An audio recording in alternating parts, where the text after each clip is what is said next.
Et le plus éminent spécialiste de la Lune parmi eux est le professeur Wilkins. Wilkins a dit que l'on a remarqué la transformation de plusieurs cratères. Et cela a été notamment confirmé par Maurice Chatelain, qui a travaillé 20 ans à la NASA, dont 10 années sur le programme informatique des Apollo.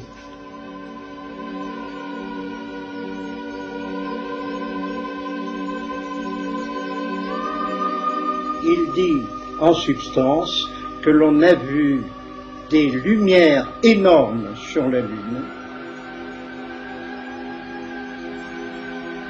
que l'on a vu des constructions, que l'on a vu des obélisques de 25 mètres de haut. Deuxièmement, sur d'autres cratères beaucoup plus actifs que ceux du site d'Apollo 11, on a souvent prétexté des pannes de caméra, des oublis de pellicules photographiques. Et tout cela vous explique ce que l'on cache au public. Okay, Neil, we can see you coming down the ladder now. Neil, we can see you coming. I'm at the foot of the ladder. I'm going to step off the limb now. Mais Maurice Chatelain sait que la NASA a caché beaucoup de choses, mais il ne pouvait pas le dire auparavant, car il était encore en activité.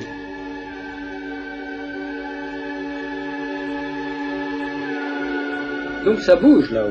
Et donc il y a une activité de génie civil. Je suis convaincu qu'il y a des extraterrestres là-haut. Mais enfin, pourquoi ignorons-nous tout cela? Ma réponse est que ce sont les gouvernements qui ont peur. Car la réponse des gouvernements est l'inverse. Nous cachons la vérité, disent-ils en coulisses, au peuple pour ne pas affoler les peuples. Et en fait, ce dont je suis persuadé, c'est que ce sont les gouvernements qui sont en pleine panique. Et voilà pourquoi ils le cachent. Mais, cher ami, la situation actuelle, politique et autres, dans le monde actuel, n'est-elle pas assez dramatique? Si les gouvernants ajoutent la vérité sur ce qui se passe sur la Lune, dans les océans, aux Bermudes, mais les êtres ne pourraient plus jamais regarder la Lune sans avoir peur que le ciel leur tombe sur la tête, comme disaient les Gaulois.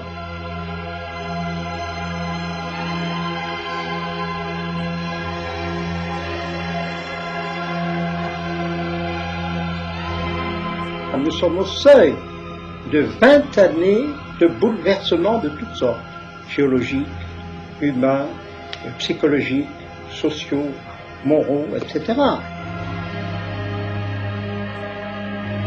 Même si la prédiction de Nostradamus, 1999, 7e mois, du ciel viendra un grand roi des frayeurs, se réalise, ce ne sera que pour le bien de l'humanité. Ce sera peut-être la mise en tutelle de l'humanité, mais quand on met en tutelle un enfant inconscient, ce n'est pas un droit. Développer des photos d'un ovni lors d'une opération secrète pour le compte du NORAD en 1969.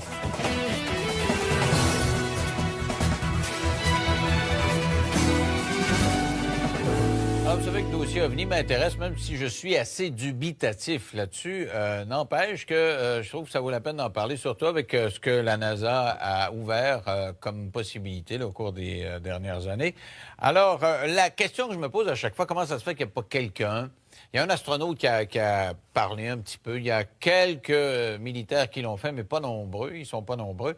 Alors, au Canada, voilà qu'un ancien militaire est prêt à nous raconter pour la première fois comment il a dû développer des photos d'un ovni lors d'une opération pour le NORAD. Donc, les autorités militaires était au courant de certaines présences OVNI, d'après lui, puisqu'on lui a demandé une mission à cet égard-là. Alors, il est dans nos studios de Québec. Il s'agit de Pierre, qui est accompagné de Jean Cazot, vous connaissez tous, qui est ufologue. Et Jean, bonsoir, d'abord. Allô, bonsoir. Et Pierre, bonsoir. Bonsoir. Alors, Jean, tu nous le présentes, c'est un de tes amis. En fait, dans les années 60, quand je dirigeais mon organisation ufologique, la SRPM, Pierre est venu se joindre à moi. On a fait des choses ensemble. Il était photographe à ce moment-là.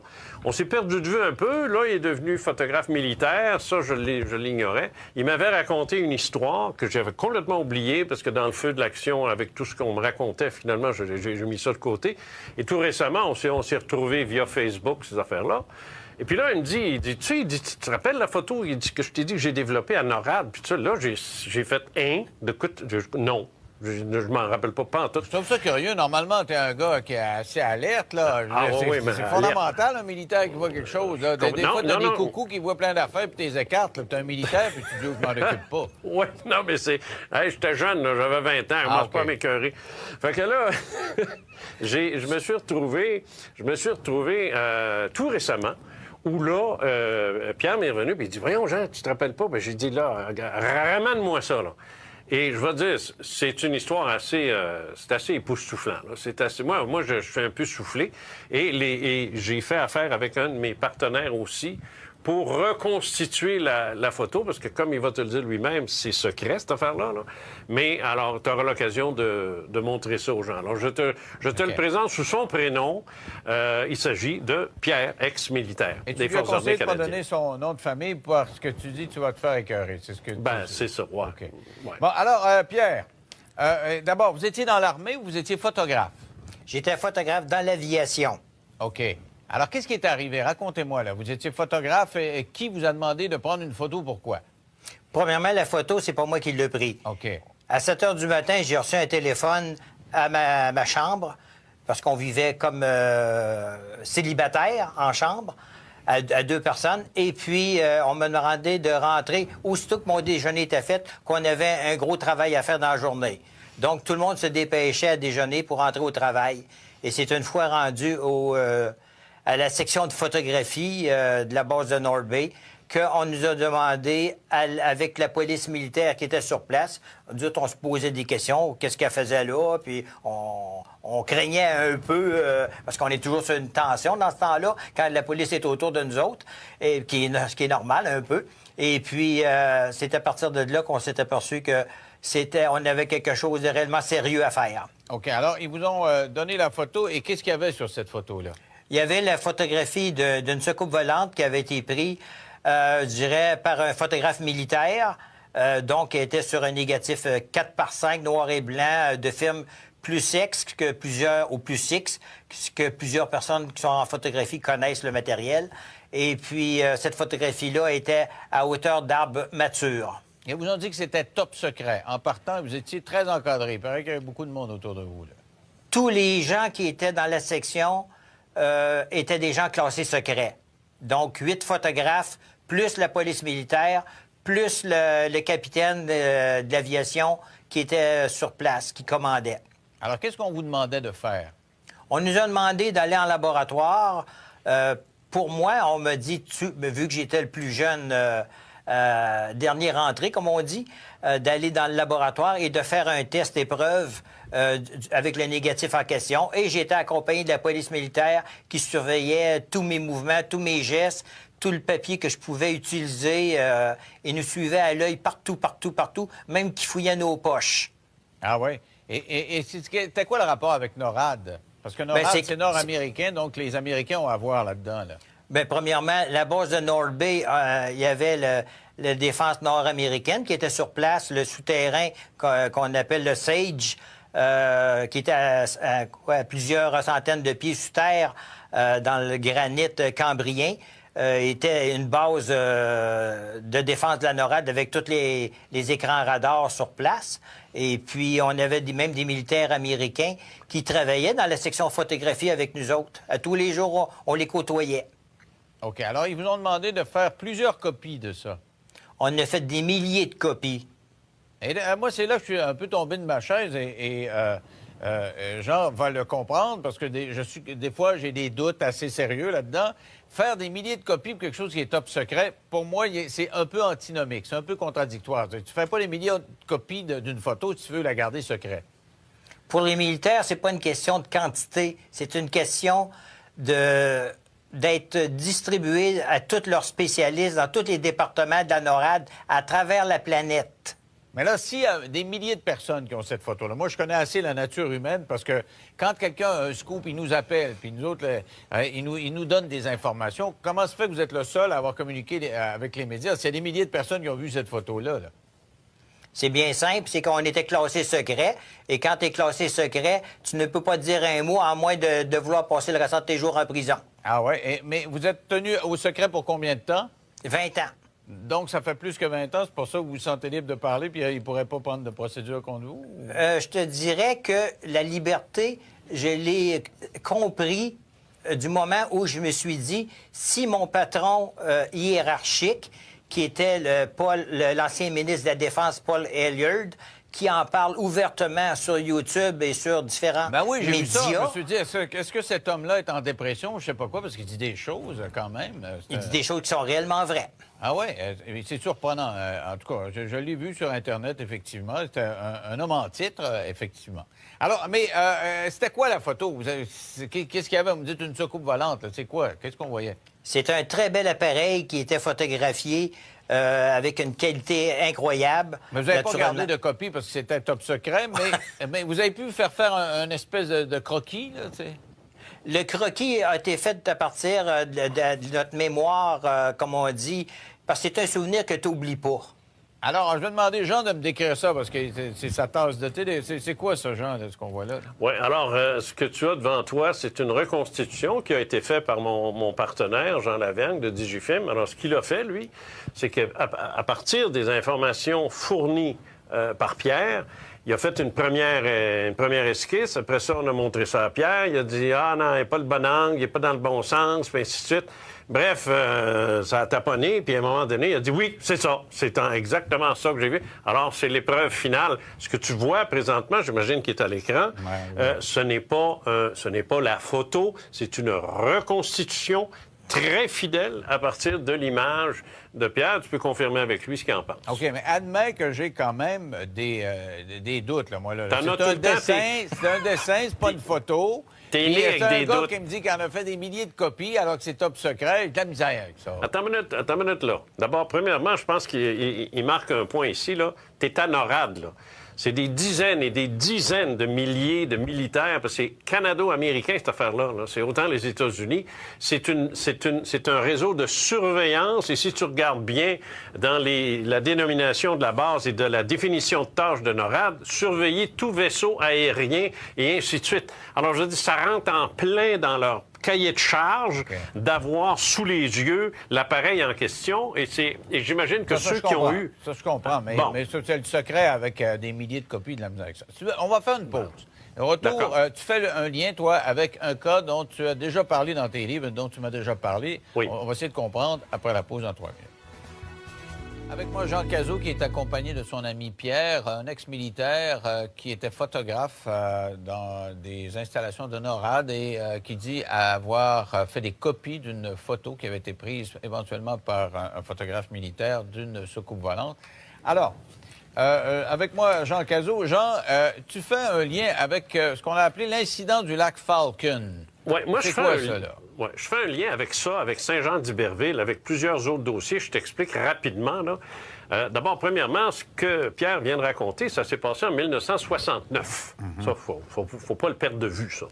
Alors, dans ces années-là, moi, les cas que je ramassais, les cas que j'étudiais, parce que j'étais en plein dans ça, là, moi, je commençais ma carrière, là, ce qui est intéressant, puis ce qui m'a frappé, c'est la description que les gens faisaient de leur ovni ou de leur objet, et qui est tout à fait similaire à ça, incluant les 3 pods qui sont en dessous. Alors, les espèces de renflements que tu as sous la coque, ça, c'était fréquent. Ça, c'est quelque chose que...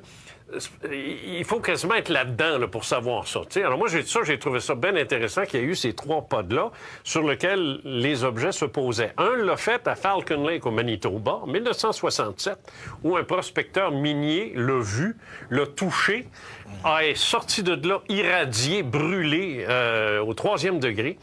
Ça a été toute une histoire. C'est d'ailleurs la seule histoire d'OVNI qui s'est retrouvé à la Chambre des communes versus Léo Cadieux, qui plus tard est devenu gouverneur général. Il a même essayé en tant que gouverneur général d'en savoir plus. Ça a été impossible. C'est pour te dire jusqu'à quel point Pierre avait raison quand il parlait du secret. On dit qu'il aurait été brûlé, là, on voit des cicatrices sur son corps, là, et qu'il y aurait eu des traces de feu. Mais moi, je regardais un petit peu là, sur Internet.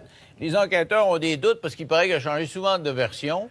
Et puis que c'était un gars qui était pas nécessairement fiable.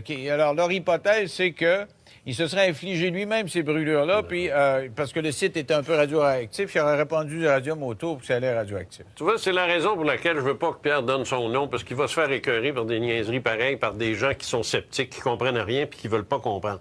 Alors ça, je veux dire, l'affaire Michalak, je regrette, c'est autrement plus sérieux que ce que ces sources-là sont en train de t'indiquer.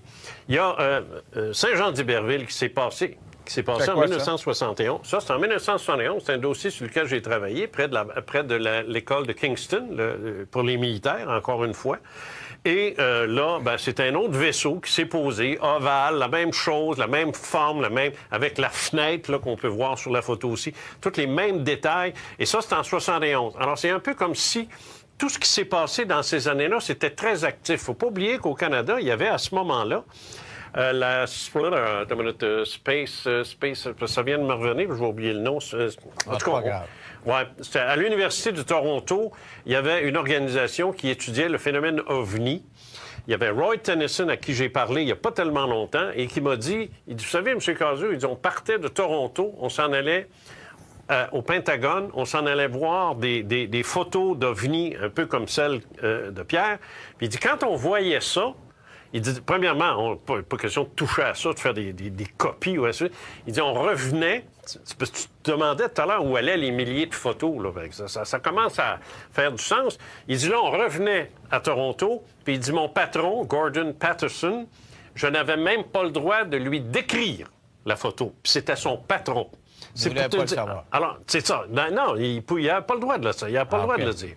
Et c'est sûr que ça se passait en 71.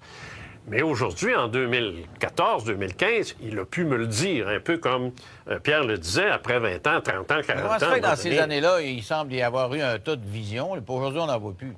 Puis on est à un siècle où tout le monde a des cellulaires. S'il y en avait, on te filmerait ça, on aurait des quantités industrielles de photos puis de films vidéo, puis on aurait marché en Il y en a...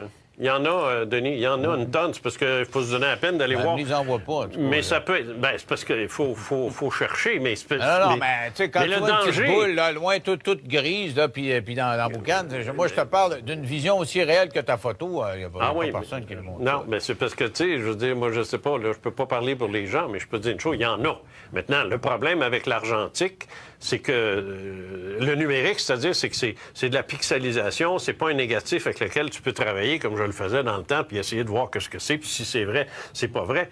Il va être le premier à te le dire. En tant que photographe, c'est plus facile de travailler sur un négatif que sur un maudit écran, d'autant plus que ça peut être une photo refaite, puis refaite, puis refaite, puis refaite. Alors, ça OK. Alors, Pierre, est-ce que ça vous a ébranlé, vous, de voir ça, là, que quand c'est quelqu'un en titre, là, c'est un haut gradé qui vous donne cette photo-là, qu'est-ce que ça vous fait? Comment vous vous sentez à ce moment-là? Là? Premièrement, sur le coup, oui, ça m'a un peu ébranlé, mais par contre, je te dirais, l'année d'avant, lorsque j'étais au camp Borden sur mon cours de photographe, j'étais sorti sur le pouce, parce que j'avais pas de voiture, j'avais 20 ans, et puis j'étais allé me promener dans la ville de Barrie, parce que j'avais entendu parler que la police de l'Ontario avait eu une vision d'un ovni sur le bord du lac Simcoe. Ils m'ont dit, oui, pas de problème, tout est sur le télétape, t'as juste à le copier. Que je me suis assis devant le télétape, j'ai tout copié. D'ailleurs, j'avais envoyé à Jean une copie du document, et je suis revenu le lendemain. Il n'y avait plus rien, puis ça n'avait jamais existé. Sauf que moi, j'avais déjà copié le texte qui était là. Mais ça n'avait jamais existé. C'était tout dans ma tête. Alors, si vous voulez, on va faire une pause. Et puis, je vous demanderai à tous les deux si vous avez confiance en Mme Clinton. Si elle se fait élire, si elle va faire la lumière là-dessus. Elle a encore parlé de ça dans cette campagne des primaires. On en parle dans 3 minutes après la pause. Avec moi, Jean Cazot et son ami Pierre, qui a traité des photographies il y a plusieurs années pour le compte du NORAD, une photo qui montrait une soucoupe volante, d'après Pierre. Alors, Jean, si c'est vrai tout ça, là, le Pentagone, qui a des documents secrets, NORAD, qui a des documents secrets.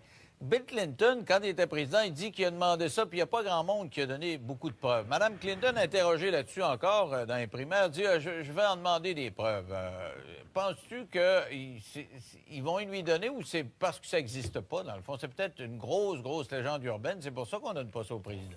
Ouais, non, pas du tout. Moi, je pense que Hillary Clinton est en train de suivre les traces de son mari parce qu'à un moment donné, on en a parlé ici même à cette émission-là, quand Hillary Clinton a rencontré Lawrence Rockefeller, qui lui a dit « Moi, je suis prêt à mettre de l'argent, puis je suis prêt à mettre ce qu'il faut si le gouvernement me suit dans ça pour faire des recherches, puis c'est ci, puis c'est ça. » Elle a intéressé son mari à ça. C'est là, lui, qui est arrivé puis qui a dit dans une entrevue, il dit « Vous savez, il dit, à travers ce gouvernement-là, il y a un autre gouvernement. » Bon, ça, c'est une déclaration qu'il a faite que tout le monde a trouvé un peu bizarre.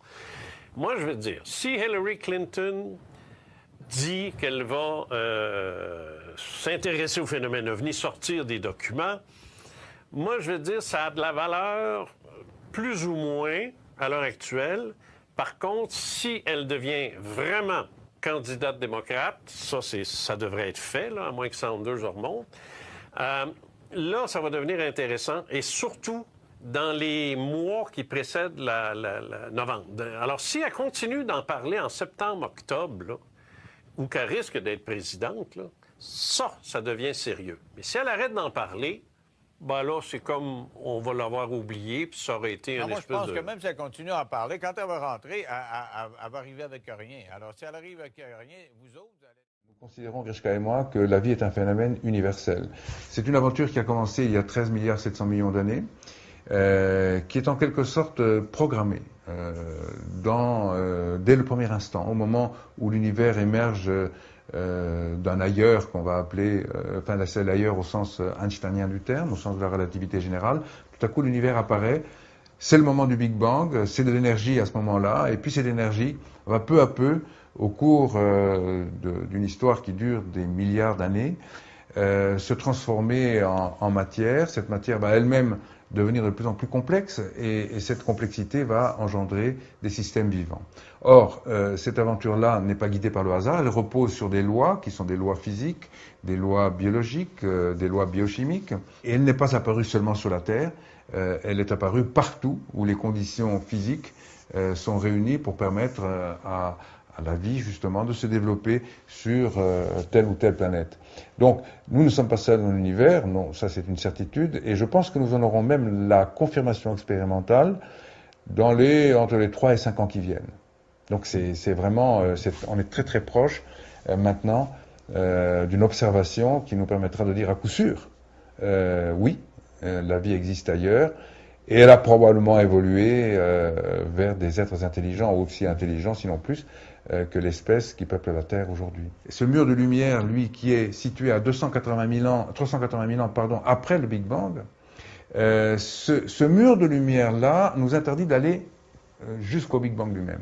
Planck aura pour objectif de regarder à travers, d'une certaine manière, bien que le mot soit faux, mais c'est une métaphore qui permet de comprendre que sa mission sera de percer, d'une certaine manière, cette surface pour aller jusqu'au moment du Big Bang. Et là, pour recomposer les premiers instants de l'univers. Alors, c'est pas Planck qui nous permet d'avoir une idée plus précise de la vie ailleurs. Ce sont des satellites comme COROT, par exemple. COROT, lui, observe des étoiles qui sont semblables à la Terre, ou en tout cas dont les caractéristiques peuvent se rapprocher de celles de notre Soleil, des étoiles donc qui abriteraient des systèmes solaires, et on peut espérer qu'il découvrira de manière certaine la signature, puisque des planètes extrasolaires, on en a déjà découvertes, mais on n'a pas encore découvert la signature de la vie sur ces planètes, parce que pour ça, il faut un certain nombre de conditions, que ces observations sont difficiles, ces planètes sont loin.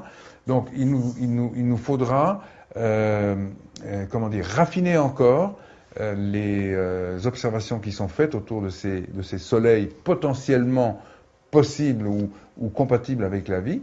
Et à partir de là, je pense qu'en effet, dans les 5 ans, on aura la confirmation certaine que nous ne sommes pas seuls dans l'univers. Les membres de la tribu Watusi, par exemple, sont très grands.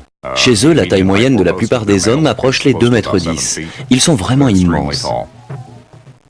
La Bible fait référence à des gens encore plus grands qui auraient vécu dans les temps anciens, comme le rappelle le rabbin Yitzhak Marmonstein du Centre d'études juives de Vancouver au Canada.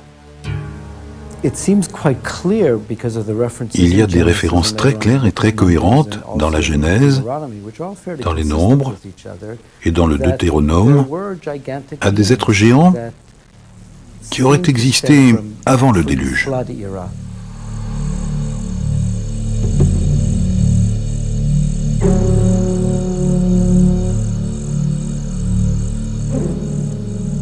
Est-il possible que les conditions environnementales du passé aient pu favoriser le développement de géants? Nous savons bien sûr, d'après des éléments fossiles, que certaines espèces, comme les dinosaures, pouvaient se développer jusqu'à atteindre une taille considérable. Carl Baugh, archéologue, est partisan de cette théorie, séduisante mais très controversée. L'optimisation génétique est la manifestation de ce que l'organisme possède de mieux au niveau de l'ADN et qu'il peut exprimer pleinement en raison de conditions atmosphériques favorables. Sur la base des éléments fossiles dont nous disposons, on sait aujourd'hui que des arbres tels que les séquoias géants de Californie avaient une croissance très supérieure à celle qu'ils connaissent actuellement. Une théorie explique ce phénomène en suggérant que les conditions environnementales d'un lointain passé étaient propices à une croissance exceptionnelle.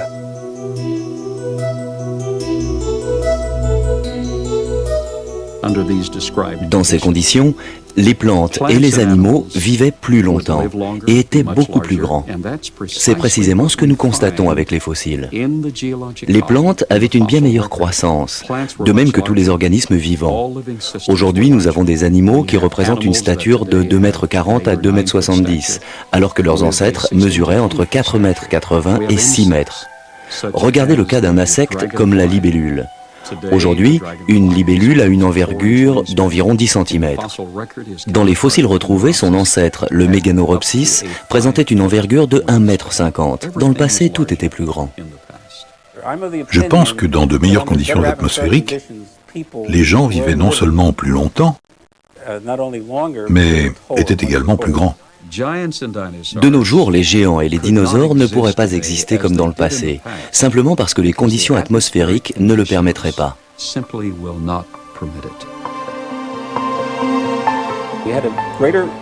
À l'époque qui a précédé le déluge, la couche d'ozone était plus importante.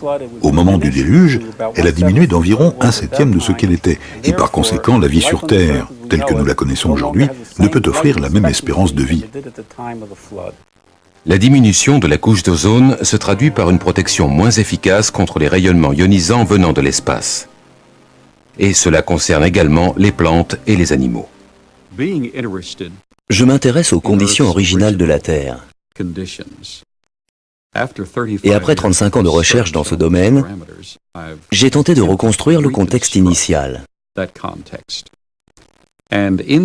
Pour ce faire, j'ai demandé à nos ingénieurs de construire une biosphère permettant de doubler la pression atmosphérique, d'augmenter l'énergie électromagnétique, ainsi que le taux d'oxygène, sans aller jusqu'à la toxicité, afin d'éliminer les rayonnements ultraviolets et autres. Les expériences que nous avons menées se sont révélées très intéressantes.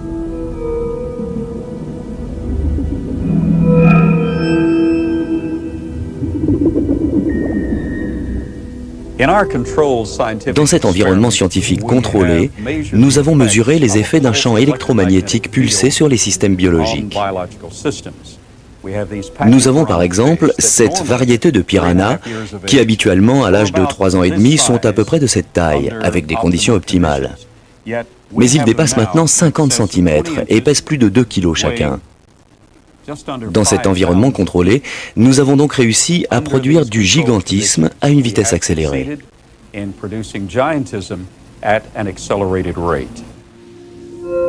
À première vue, ces recherches paraissent assez convaincantes. Le problème, c'est qu'aucun scientifique n'a été en mesure de les reproduire. Les conclusions qu'on peut en tirer semblent indiquer clairement que des êtres gigantesques ont existé à un moment donné et qu'au fil de l'histoire humaine, avec les modifications physiologiques, émotionnelles et spirituelles qui sont intervenues, ceux de ces êtres qui ont survécu semblent avoir hérité d'un patrimoine génétique de plus en plus restreint. Mais la possibilité que l'humanité ait emprunté d'autres voies semble explicitement indiquée dans la Bible. Dans le livre des Nombres, il est dit qu'après avoir erré dans le désert avec son peuple, Moïse a dépêché des éclaireurs afin de trouver un endroit où s'établir. Ses envoyés ont fait route au nord vers Hébron. À leur retour, ils déclareront « Tous les gens que nous avons vus étaient des hommes de grande taille. Nous nous voyons comme des sauterelles et c'est bien ainsi qu'eux-mêmes nous voyaient. »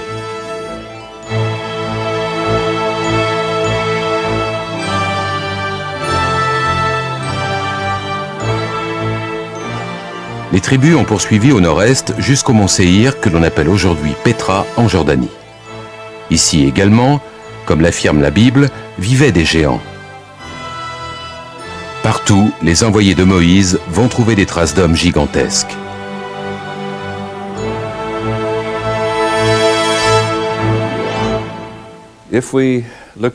Si nous regardons ce que disent les Écritures, en ces jours, les géants étaient sur la terre, et que nous prenons cela dans un sens littéral et non pas dans l'acceptation symbolique d'hommes puissants et dotés d'aptitudes exceptionnelles, nous pouvons en déduire que les premiers hommes étaient des géants.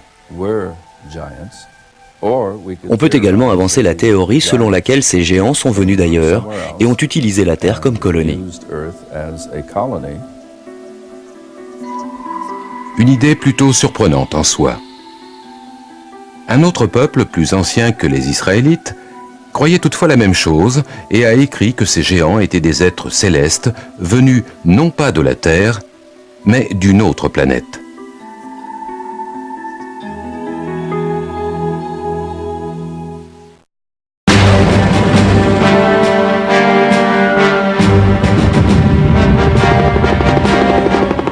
Nous sommes ici en Irak, un pays qui a beaucoup souffert de la guerre. Dans un lointain passé, plusieurs grandes civilisations ont fleuri dans cette région du Proche-Orient. L'une d'entre elles, Babylone, est entrée dans la légende pour sa richesse et sa splendeur.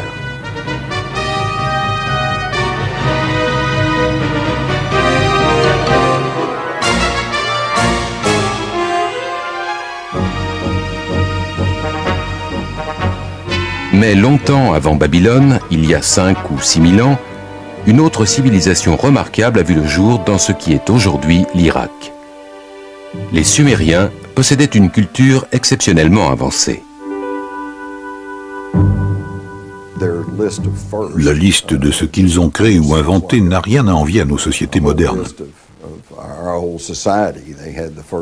Ils ont mis en place le premier système politique à 2 assemblées, le premier système scolaire, et l'on pourrait citer des tas d'autres choses.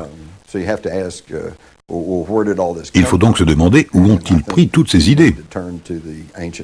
Je pense qu'il faut se tourner vers les anciens Sumériens eux-mêmes et écouter attentivement ce qu'ils ont à nous dire et qu'ils ont répété à maintes reprises.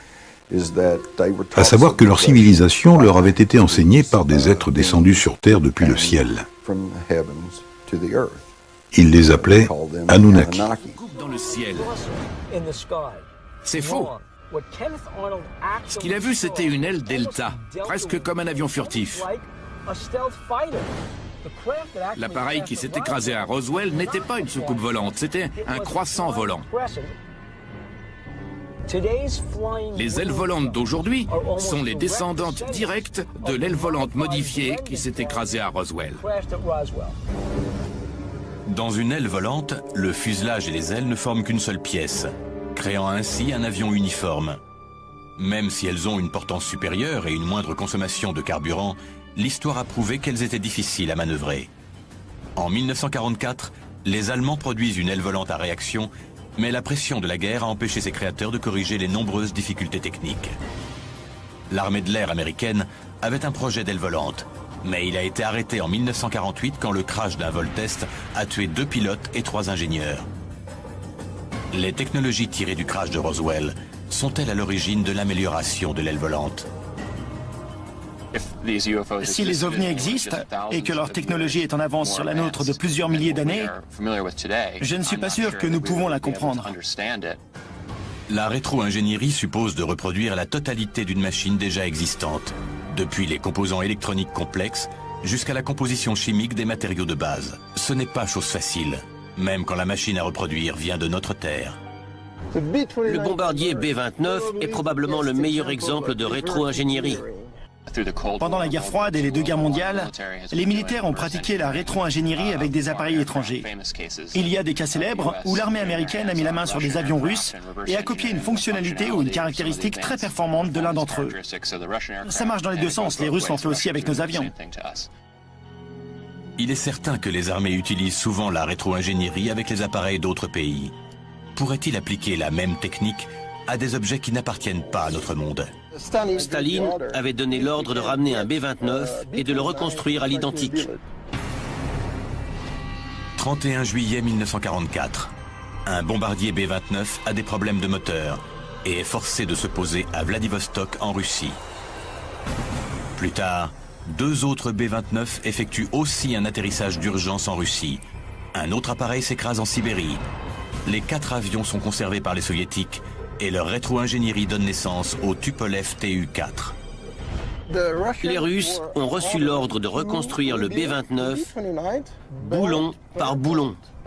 Ça représentait 105 000 pièces. Ironiquement, ce n'est pas toujours la machinerie la plus complexe qui est la plus difficile à reproduire. Les Russes n'ont pas réussi à tout reproduire. Avec le B-29, les Russes ont eu du mal à ne faire ne serait-ce qu'un petit pas en avant. Imaginez un ovni qui soit si incroyablement avancé, si sophistiqué, venu d'une civilisation qui est peut-être à des milliers d'années de nous en matière de technologie. On pourrait peut-être reproduire la géométrie des composants, mais qu'on comprenne la physique fondamentale qui se cache derrière, ça me paraît peu probable.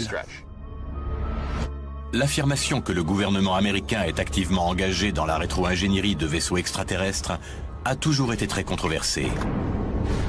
Mais récemment, de nouveaux documents sont apparus, de prétendues preuves photographiques et écrites de la rétro-ingénierie de technologies extraterrestres. Des preuves, enfin, ou quelque chose d'autre?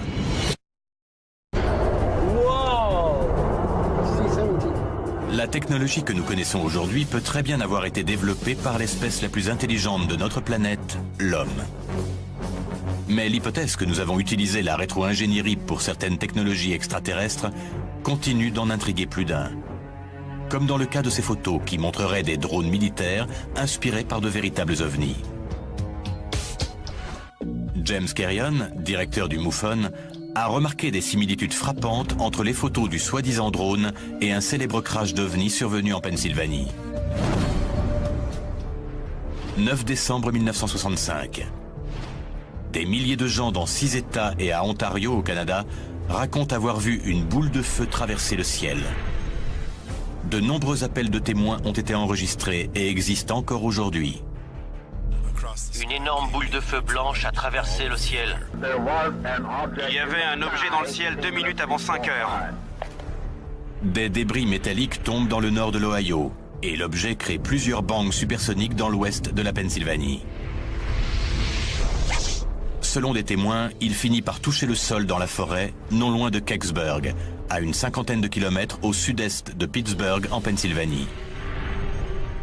Les pompiers locaux se précipitent sur les lieux, mais une unité de l'armée a déjà sécurisé la zone. On raconte que les soldats ont emmené le mystérieux objet dans un lieu tenu secret, qui pourrait être la base aérienne de Dayton, dans l'Ohio. L'explication officielle est qu'une météorite s'est écrasée.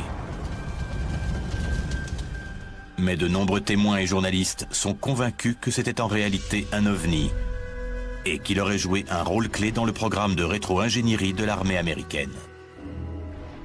Si on regarde les témoignages de ceux qui ont vu l'objet de Kecksburg, ils l'ont vu faire un changement de trajectoire de 25 degrés, comme s'il était contrôlé par une intelligence quand il est tombé. Les témoins disent aussi que l'appareil trouvé sur le sol était intact. Il avait creusé une tranchée sur son passage et cassé quelques arbres. Il a été enlevé par les militaires qui l'ont chargé sur un camion et l'ont emmené hors de la zone. Les recherches de James Carrion ont révélé que de nombreux témoins du crash de Kecksburg ont rapporté avoir vu d'étranges symboles sur la base de l'OVNI. Lorsque la ville a érigé un monument pour l'objet qui s'était écrasé, les symboles ont été recréés. 40 ans après le crash, on retrouve ces mêmes symboles dans un autre contexte. Vous voyez la corrélation entre les symboles sur le drone et ceux qu'on a vus sur l'appareil de Kecksburg. Si les documents du Carrette sont authentiques, cela signifie que le gouvernement pourrait passer par des entreprises privées pour la rétro-ingénierie. Les sociétés privées constituent un gros avantage, car elles ne sont pas tenues de respecter l'accord sur la liberté d'information. Les objets que l'on voit sur ces photos ne collent pas du tout avec la physique aéronautique. Par exemple, la répartition de la masse du centre de gravité ne va pas du tout. Un appareil comme celui-ci ne pourrait absolument pas voler à grande vitesse. Ce qui me fait penser qu'il y a une sorte de technologie miracle qui dépasse tout ce que nous connaissons aujourd'hui. Peut-être qu'il s'est enveloppé d'un champ de force qui lui donne son aérodynamisme. Ce n'est qu'une spéculation, mais il est très important de prendre en compte les lois de la physique. Vous avez pu les analyser ? Oui, ce sont les images des drones. Le docteur Bruce McCabe est un physicien optique de la marine américaine, spécialisé dans l'analyse d'images. Lui et Ted Ackworth analysent ensemble les photos des drones. Ces photos ont été publiées sur Internet. Ce qu'on remarque tout de suite, c'est que ce ne sont pas des structures aérodynamiques. Non, pas du tout. Si c'est un véritable appareil qui vole réellement, c'est grâce à des moyens extraordinaires. Il pourrait être extrêmement léger et rejeter de l'air vers le bas. Il apparaît immédiatement que si ces appareils sont réels, ils défient les lois de l'aérodynamique conventionnelle. Pour voler, ils doivent utiliser une méthode de propulsion et de portance inconnue.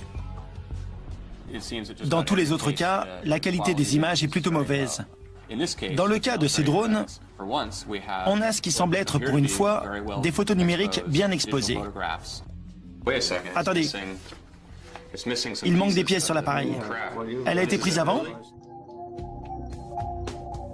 McCabe remarque qu'une des premières photos prises en mai 2007 diffère d'une photo prise un mois plus tard. L'image la plus récente montre un appareil bien plus développé. Elle a été prise avant ? Je savais bien que c'était une version plus évoluée. Vous voulez dire que cette série de photos montre une progression dans les caractéristiques de l'appareil ? On voit bien comment était la version initiale. Il y a les pics qui remontent, le corps en forme de donut, une sorte de queue à l'arrière et un bras qui part sur le côté. Sur les images suivantes, on voit d'autres composants. Et cela signifie que soit l'appareil déploie réellement d'autres équipements, soit quelqu'un a construit un modèle informatique et le complexifie au fur et à mesure des photos. Tout ce qu'on a trouvé dans cette affaire Isaac, avec ces drones, c'est très intéressant. Mais tout repose sur le témoignage d'un dénommé Isaac. Il me faut des preuves pour y croire. Il faut qu'on approfondisse les recherches pour savoir si tout cela est réel. C'est vrai ou c'est un canular ? La quête de la vérité ne fait que rajouter du mystère à cette énigme. Ces photos prétendument prises en Californie en 2007 montreraient un appareil issu de la rétro-ingénierie effectué à partir de technologies extraterrestres. Même si les documents du Carrette disent que la rétro-ingénierie est confiée à des entreprises privées, de nombreux ufologues pensent que si elle existe vraiment, elle est pratiquée dans des bases militaires très sécurisées. J'ai pas mal de documents qui parlent de bases souterraines et de leurs liens avec la rétro-ingénierie. Le dossier comprend un briefing top secret de 1952 destiné au récemment élu président Dwight Eisenhower et qui depuis a été déclassifié. Il y a écrit « Document top secret ». Il est destiné au président Eisenhower et dit que le crash de Roswell était bien réel et que l'épave du vaisseau a été emmenée dans plusieurs lieux, dont probablement la zone 51. Deux noms sont aujourd'hui synonymes de rétro-ingénierie. Dulce Mesa au Nouveau-Mexique et la zone 51. De nombreux scientifiques et ingénieurs qui ont travaillé sur la zone 51 ont rapporté une activité suspecte sur le site. Robert Lazar a prétendument fait partie des gens à qui on a demandé de venir dans la zone 51 pour donner leur avis sur la façon de reproduire par rétro-ingénierie les systèmes de propulsion de tous les vaisseaux conservés là-bas. Robert Lazar réapparaît au début des années 1990. Il affirme avoir travaillé comme ingénieur pour la rétro-ingénierie dans la zone 51 sur des vaisseaux extraterrestres capturés. J'ai là l'histoire d'un Bill Wouse, ingénieur en mécanique à la retraite de Las Vegas, qui dit qu'il a travaillé avec une EBE, une entité biologique extraterrestre. Entité biologique extraterrestre, c'est ça. On prétend qu'il existe une autre base impliquée dans la rétro-ingénierie sous la ville de Dulce, au Nouveau-Mexique. Dulce est une base militaire très secrète située sous terre. Selon les ingénieurs miniers de l'armée américaine, cette zone est celle qui comporte le plus de tunnels au monde. Depuis les années 1940, on a creusé des tunnels dans ces États. Dulce est l'un d'entre eux. Je sais qu'il y a des bases souterraines enfouies très profond pour être protégées, par exemple, d'une attaque nucléaire. Mais est-ce que c'est dans ces bases qu'on fait de la rétro-ingénierie? Je n'en suis pas sûr. Un sujet entouré d'un tel secret est une cible de choix pour les auteurs de canulars. Et les possibilités de modification des images numériques rendent leur tâche encore plus facile. Ce qui ne veut pas dire pour autant que ces photos sont fausses. Ted a rendez-vous avec un spécialiste de l'image numérique, Phil Crescenzo, dans son atelier d'Agoura, en Californie. Ils vont analyser les photos du drone. On dirait que la lumière qui éclaire cet objet vient de cette direction. Je ne suis pas sûr que ce soit la même que celle du poteau téléphonique. Je dirais que c'est trompeur. Phil remarque que les photos montrent tout l'appareil venant ou allant vers une zone boisée. Mais il ne passe jamais par-dessus. Aucune de ces photos ne montre le vaisseau derrière les arbres. Quelqu'un qui voit un truc comme ça le prend en photo en continu. Et il y en a forcément une ou deux avec plus de feuillage. Il est beaucoup plus facile d'intégrer un élément quand on a toutes ces lignes droites que si on essaie par exemple de le mettre derrière des feuilles. Dans toute la série, il n'y en a pas une où le vaisseau est derrière quelque chose. Soit c'est un montage très très bien fait, soit c'est une vraie photo. Du coup, je me demande ce qu'il faut pour créer ce genre de photo. Tu te souviens le cadre que je t'ai montré? Le voilà. Je l'ai pris hier. J'ai laissé un joli trou au milieu pour pouvoir rajouter quelque chose. J'ai estimé rapidement la lumière dans ce plan et j'ai fait un rendu 3D d'un objet. Si je le pose simplement au milieu, ça donne une image un peu artificielle. Pour moi, on voit bien que l'objet est juste collé dessus. C'est ça. D'abord, je vais rajouter un peu de flou dû au mouvement. Même les objets qui se déplacent très lentement sont toujours un peu floutés avec le mouvement. Est-ce qu'il y a ce flou sur les photos du drone? J'ai l'impression que c'est ce qui manque quand je regarde ces photos. Un peu de flou. Je ne vois ni rotation ni flou dû au mouvement. On dirait qu'il est stationnaire, mais ça ne colle pas avec le fait qu'il passe par-dessus les fils électriques et d'autres éléments du décor. Maintenant, tout ce qu'il reste à faire, c'est d'appliquer le grain de l'arrière-plan sur le vaisseau. Regarde ça. C'est beaucoup mieux une fois que tu as rajouté les effets. Exactement. C'est impressionnant. Tu as réussi à me convaincre à 99% qu'il y a un ovni dans ton jardin. Donc quelqu'un qui a plus de temps pourrait créer une image encore plus convaincante. Après toute cette analyse, est-ce que tu peux dire si c'est une vraie photo ou pas? J'aurais tendance à dire que c'est une image créée par ordinateur. Au final, on n'a pas pu prouver que les photos étaient truquées. Mais on n'a pas pu prouver non plus qu'elles sont vraies. Je ne crois pas que ce soit possible. Dans tous les cas, je ne me laisserai pas convaincre que c'est un vrai ovni, simplement par une série de photos. Si les photos et les documents du Carrette sont truqués, elles sont extrêmement bien réalisées. Quelqu'un aurait passé des heures à créer et à améliorer ces documents. Mais pourquoi? Pourquoi tous les témoins restent anonymes? Personne ne s'est identifié. Personne ne nous a dit « c'est moi qui ai pris ces photos ». Donc ce sera un énorme canular? Il faut lire entre les lignes. En haut de ma liste, je place la désinformation. Est-ce qu'ils essaient de cacher de véritables technologies aliens? Que des extraterrestres sont venus nous rendre visite? Ou simplement une arme top secrète? Ce que je vois, c'est qu'il y a un secret qu'on essaie de protéger, De cacher. C'est ce que le MUFON veut découvrir. Quel est ce secret? On sait que les pays ont tenté de créer de nouveaux types d'appareils après la Seconde Guerre mondiale. Dans les années 1950, plutôt que de procéder par rétro-ingénierie sur la technologie alien, beaucoup ont créé leur propre technologie. En 1953, Avro Canada dévoile le projet Y2. Une véritable soucoupe volante. La voiture Avro était une soucoupe de 5 mètres de long qui utilisait un rotor turbo pour sa propulsion verticale. Mais même avec les millions de dollars dépensés en recherche et développement, l'appareil ne pouvait... Et le plus éminent spécialiste de la Lune parmi eux est le professeur Wilkins. Wilkins a dit que l'on a remarqué la transformation de plusieurs cratères. Et cela a été notamment confirmé par Maurice Chatelain, qui a travaillé 20 ans à la NASA, dont 10 années sur le programme informatique des Apollo.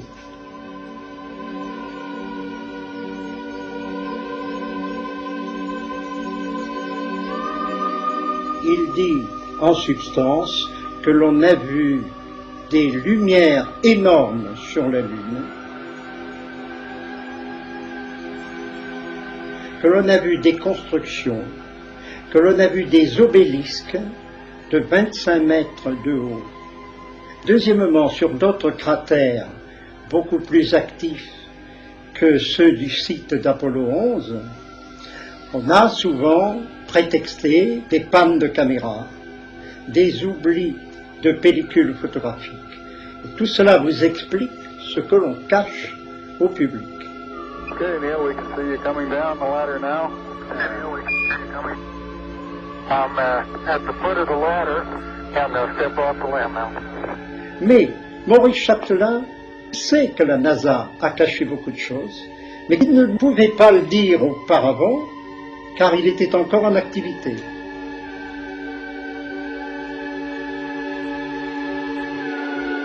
Donc ça bouge là-haut.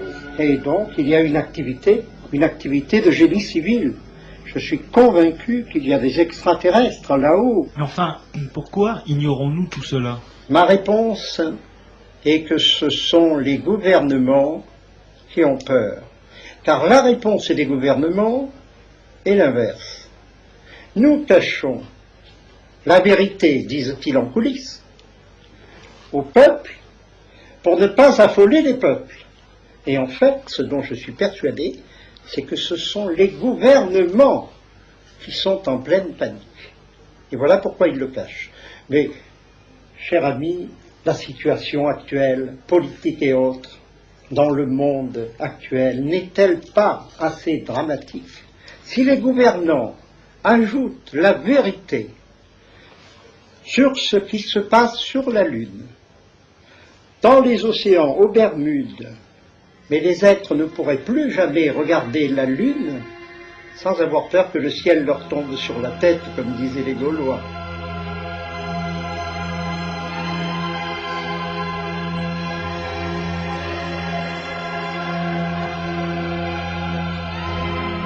Nous sommes au seuil de 20 années de bouleversements de toutes sortes, géologiques, humains, psychologiques, sociaux, moraux, etc. Même si la prédiction de Nostradamus, 1999, 7e mois, du ciel viendra un grand roi des frayeurs, se réalise, ce ne sera que pour le bien de l'humanité. Ce sera peut-être la mise en tutelle de l'humanité, mais quand on met en tutelle un enfant inconscient, ce n'est pas développé des photos d'un ovni lors d'une opération secrète pour le compte du NORAD en 1969.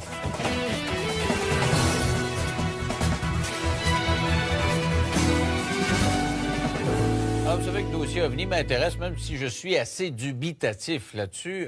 N'empêche que je trouve que ça vaut la peine d'en parler, surtout avec ce que la NASA a ouvert comme possibilité là, au cours des dernières années.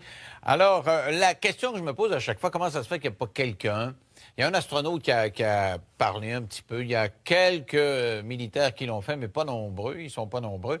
Alors, au Canada, voilà qu'un ancien militaire est prêt à nous raconter pour la première fois comment il a dû développer des photos d'un ovni lors d'une opération pour le NORAD. Donc, les autorités militaires était au courant de certaines présences ovni, d'après lui, puisqu'on lui a demandé une mission à cet égard-là. Alors, il est dans nos studios de Québec. Il s'agit de Pierre, qui est accompagné de Jean Cazot, vous connaissez tous, qui est ufologue. Et Jean, bonsoir, d'abord. Allô, bonsoir. Et Pierre, bonsoir. Bonsoir. Alors, Jean, tu nous le présentes, c'est un de tes amis. En fait, dans les années 60, quand je dirigeais mon organisation ufologique, la SRPM, Pierre est venu se joindre à moi. On a fait des choses ensemble. Il était photographe à ce moment-là. On s'est perdu de vue un peu. Là, il est devenu photographe militaire. Ça, je l'ignorais. Il m'avait raconté une histoire que j'avais complètement oubliée parce que dans le feu de l'action, avec tout ce qu'on me racontait, finalement, j'ai mis ça de côté. Et tout récemment, on s'est retrouvés via Facebook, ces affaires-là. Et puis là, il me dit, tu te rappelles la photo que je t'ai dit que j'ai développée à NORAD? Puis là, j'ai fait non. Je m'en rappelle pas en tout. Je trouve ça curieux. Normalement, t'es un gars qui est assez alerte, là. C'est fondamental, un militaire qui voit quelque chose. Là. Des fois, t'as des coucous qui voient plein d'affaires, puis t'es écartes. T'es un militaire, puis tu dis, je m'en occupe pas. Oui, non, mais c'est... Hey, j'étais jeune, là, j'avais 20 ans, moi, c'est pas m'écœurer. Fait que là, je me suis retrouvé tout récemment, où là, Pierre m'est revenu, puis il dit, voyons, Jean, tu te rappelles pas? Bien, j'ai dit, là, ramène-moi ça, là. Et je vais te dire, c'est une histoire assez époustouflant. Là. C'est assez. Moi, je suis un peu soufflé. Et j'ai fait affaire avec un de mes partenaires aussi pour reconstituer la photo, parce que comme il va te le dire lui-même, c'est secret, cette affaire-là. Là. Mais alors, tu auras l'occasion de montrer ça aux gens. Alors, je te le présente sous son prénom. Il s'agit de Pierre, ex-militaire des Forces armées canadiennes. Tu lui as conseillé de pas donner son nom de famille parce que tu dis que tu vas te faire écœurer. C'est ce que c'est ça, ouais. Okay. Ouais. Bon, alors, Pierre, d'abord, vous étiez dans l'armée ou vous étiez photographe? J'étais photographe dans l'aviation.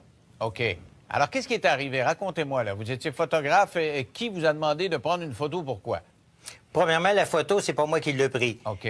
À 7 h du matin, j'ai reçu un téléphone à ma chambre, parce qu'on vivait comme célibataire en chambre, à 2 personnes. Et puis, on m'a demandé de rentrer aussitôt que mon déjeuner était fait, qu'on avait un gros travail à faire dans la journée. Donc, tout le monde se dépêchait à déjeuner pour rentrer au travail. Et c'est une fois rendu à la section de photographie de la base de North Bay qu'on nous a demandé, avec la police militaire qui était sur place, on se posait des questions, qu'est-ce qu'elle faisait là, puis on craignait un peu, parce qu'on est toujours sur une tension dans ce temps-là, quand la police est autour de nous autres, ce qui est normal un peu. Et puis, c'est à partir de là qu'on s'est aperçu que on avait quelque chose de réellement sérieux à faire. OK. Alors, ils vous ont donné la photo, et qu'est-ce qu'il y avait sur cette photo-là? Il y avait la photographie d'une soucoupe volante qui avait été prise, je dirais, par un photographe militaire, donc qui était sur un négatif 4x5 noir et blanc de film plus X que plusieurs personnes qui sont en photographie connaissent le matériel. Et puis, cette photographie-là était à hauteur d'arbres matures. Ils vous ont dit que c'était top secret. En partant, vous étiez très encadré. Il paraît qu'il y avait beaucoup de monde autour de vous, là. Tous les gens qui étaient dans la section étaient des gens classés secrets. Donc, 8 photographes, plus la police militaire, plus le capitaine de l'aviation qui était sur place, qui commandait. Alors, qu'est-ce qu'on vous demandait de faire? On nous a demandé d'aller en laboratoire. Pour moi, on m'a dit, vu que j'étais le plus jeune dernier rentré, comme on dit, d'aller dans le laboratoire et de faire un test épreuve avec le négatif en question. Et j'étais accompagné de la police militaire qui surveillait tous mes mouvements, tous mes gestes, tout le papier que je pouvais utiliser et nous suivait à l'œil partout, même qui fouillait nos poches. Ah oui? Et c'était quoi le rapport avec NORAD? Parce que NORAD, c'est nord-américain, donc les Américains ont à voir là-dedans, là. Bien, premièrement, la base de North Bay, il y avait la défense nord-américaine qui était sur place, le souterrain qu'on appelle le Sage, qui était à plusieurs centaines de pieds sous terre dans le granit cambrien. était une base de défense de la NORAD avec tous les écrans radars sur place. Et puis, on avait même des militaires américains qui travaillaient dans la section photographie avec nous autres. À tous les jours, on les côtoyait. OK. Alors, ils vous ont demandé de faire plusieurs copies de ça. On a fait des milliers de copies. Et moi, c'est là que je suis un peu tombé de ma chaise et Jean va le comprendre parce que des fois, j'ai des doutes assez sérieux là-dedans. Faire des milliers de copies pour quelque chose qui est top secret, pour moi, c'est un peu antinomique, c'est un peu contradictoire. Tu ne fais pas des milliers de copies d'une photo si tu veux la garder secrète. Pour les militaires, c'est pas une question de quantité, c'est une question d'être distribué à tous leurs spécialistes dans tous les départements de la NORAD à travers la planète. Mais là, s'il y a des milliers de personnes qui ont cette photo-là, moi, je connais assez la nature humaine parce que quand quelqu'un a un scoop, il nous appelle, puis nous autres, il nous donne des informations. Comment se fait que vous êtes le seul à avoir communiqué avec les médias? S'il y a des milliers de personnes qui ont vu cette photo-là, là. C'est bien simple, c'est qu'on était classé secret.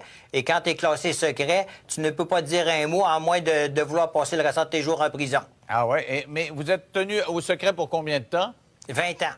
Donc, ça fait plus que 20 ans, c'est pour ça que vous vous sentez libre de parler, puis il ne pourrait pas prendre de procédure contre vous? Je te dirais que la liberté, je l'ai compris du moment où je me suis dit, si mon patron hiérarchique, qui était l'ancien ministre de la Défense, Paul Hilliard, qui en parle ouvertement sur YouTube et sur différents médias. Ben oui, j'ai vu ça. Je me suis dit, est-ce que cet homme-là est en dépression? Je sais pas quoi, parce qu'il dit des choses, quand même. Il dit des choses qui sont réellement vraies. Ah oui? C'est surprenant. En tout cas, je l'ai vu sur Internet, effectivement. C'était un homme en titre, effectivement. Alors, mais c'était quoi la photo?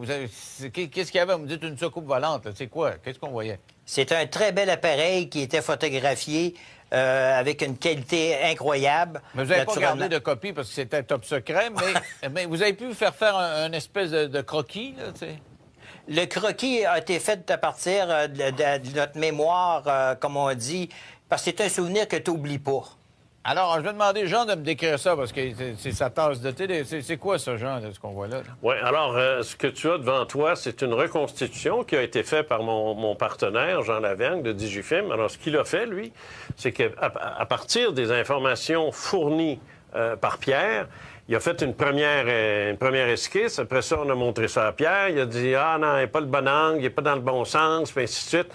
Bref, ça a taponné, puis à un moment donné, il a dit « Oui, c'est ça. C'est exactement ça que j'ai vu. » Alors, c'est l'épreuve finale. Ce que tu vois présentement, j'imagine qu'il est à l'écran, ce n'est pas la photo, c'est une reconstitution très fidèle à partir de l'image de Pierre. Tu peux confirmer avec lui ce qu'il en pense. OK, mais admets que j'ai quand même des doutes, là, moi. Là. C'est un dessin, c'est pas une photo. T'es né avec des doutes. C'est un gars qui me dit qu'il en a fait des milliers de copies alors que c'est top secret. Il de la misère avec ça. Attends une minute, là. D'abord, premièrement, je pense qu'il marque un point ici, là. T'es à NORAD, là.